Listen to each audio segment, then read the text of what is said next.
All right, let's get into it. We're gonna dive into the epic and honestly, the surprisingly human story behind one of the most famous monuments in the entire world. I mean, you know her silhouette, right? Standing tall in New York Harbor. She's this massive symbol of America, of freedom, a new beginning. But her origins, her real purpose, the incredible journey she took to even get there, well, that reveals a story I'm willing to bet you've never heard. So, to get this story started, we actually have to leave New York. We've got to go all the way across the Atlantic, back to 1865 France. And it all begins with this one guy, a man named Edouard de la Boulaye. He was a professor, a political thinker, and, this is key, a fierce abolitionist who was a huge fan of the Union during the American Civil War. Okay, so this is probably the biggest misconception of them all. The statue originally had nothing to do with immigration. La Boulaye's idea was for France to give the United States a gift to celebrate two huge things. First, the Union winning the Civil War, which literally saved the country. And second, the end of slavery. It was all about commemorating a hard-won, bloody fight for freedom. And if you need proof, just look down at her feet. This is what really drives home that original meaning. The sculptor, Frederick August Bartholdi, he put this incredible detail in. As Lady Liberty is moving forward, she's actually stepping out of a broken shackle. It's a super direct, can't-miss-it reference to emancipation. And the crazy part? Most people who visit her have no idea it's even there. You just can't see it from the ground.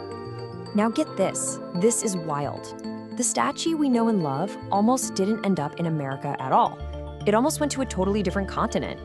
Bartholdi had this earlier design, another giant robed woman with a torch, but it was for the entrance to the Suez Canal in Egypt. Well, the ruler of Egypt said, nope, too expensive.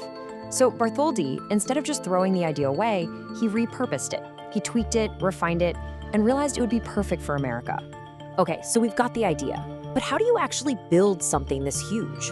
How does it go from a concept to a massive copper and iron giant? Well, it wasn't just about art. This thing was a straight-up revolutionary feat of engineering. And Bartholdi, the artist, he didn't just sculpt a big lady, no. He loaded her up with symbolism. I mean, every detail means something. Her whole design is based on Libertas, the Roman goddess of freedom. You see the crown? Those 7 spikes, they represent the 7 continents and the 7 seas, basically saying liberty is for everyone, everywhere. The tablet she's holding, that grounds the whole idea in the rule of law, with the date of American independence right there. And the torch, well, that's pretty obvious, right? Lighting the way for the world. But how do you make a 151-foot-tall statue out of thin copper sheets without it collapsing? That was the big engineering problem. So Bartholdi goes to the absolute best, Gustave Eiffel. And yes, I mean that Eiffel, the guy who built the tower. His solution was pure genius. He designed this internal skeleton, kind of like our own skeleton. A massive iron tower in the middle holds all the weight, but then there's this secondary frame that lets the copper skin hang like a curtain. This allows it to expand and contract with the weather and even sway a little in the wind.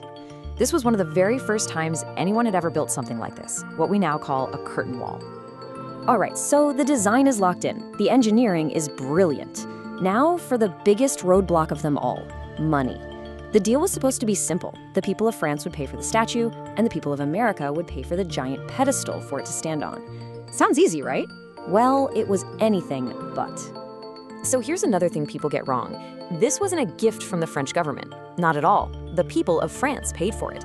They held lotteries, fancy parties, even kids donated. They got it done. But over in America, crickets. Fundraising for the pedestal just completely stalled out. People weren't interested, the economy was bad, it just wasn't happening. I mean, it got so bad that the American Committee literally ran out of cash. They had to stop building the pedestal, and for a minute there, it really looked like New York was going to lose the statue entirely. Other cities like Boston and Philadelphia saw their chance and basically said, hey, we'll pay for the whole thing if you just bring her here instead. And then, right when it seems like the whole project is going to fall apart, a hero emerges. And that hero is a newspaper publisher named Joseph Pulitzer. Yep, the guy the Pulitzer Prize is named after.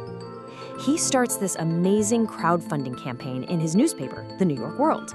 His big idea? He wasn't going after the rich guys. He was going after everyday people. And he made a promise.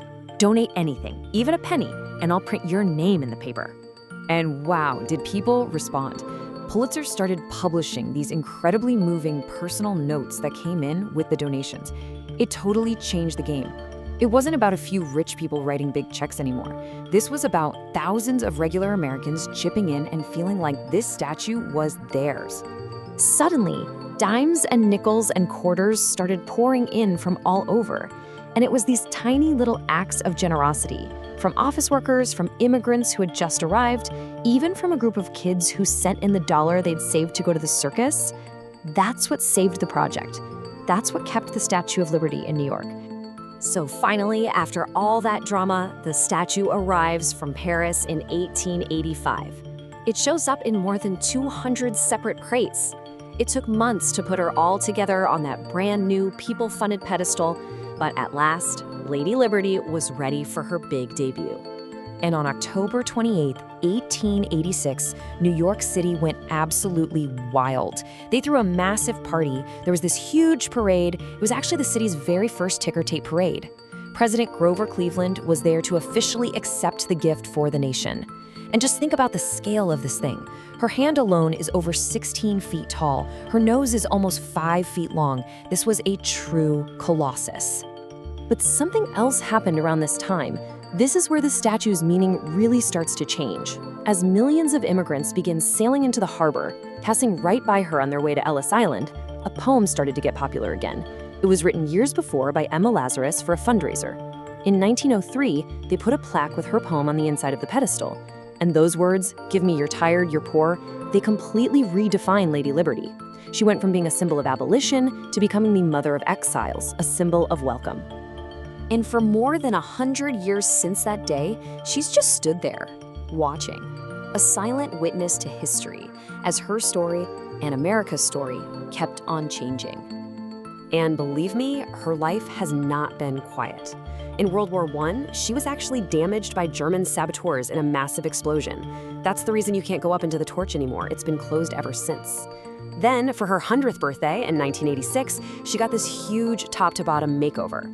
And of course, she was right there on September 11th, 2001, watching the towers fall, becoming this incredible symbol of American resilience in the aftermath. So think about that journey. From a monument celebrating the end of slavery, to a beacon of hope for immigrants, to a symbol of strength and endurance. Her story really is America's story, isn't it? It's a story about how our ideals change, how we rediscover what's important, and that constant ongoing conversation about what freedom really means. Her meaning was never set in stone, or, well, copper. It's something every new generation gets to decide for themselves.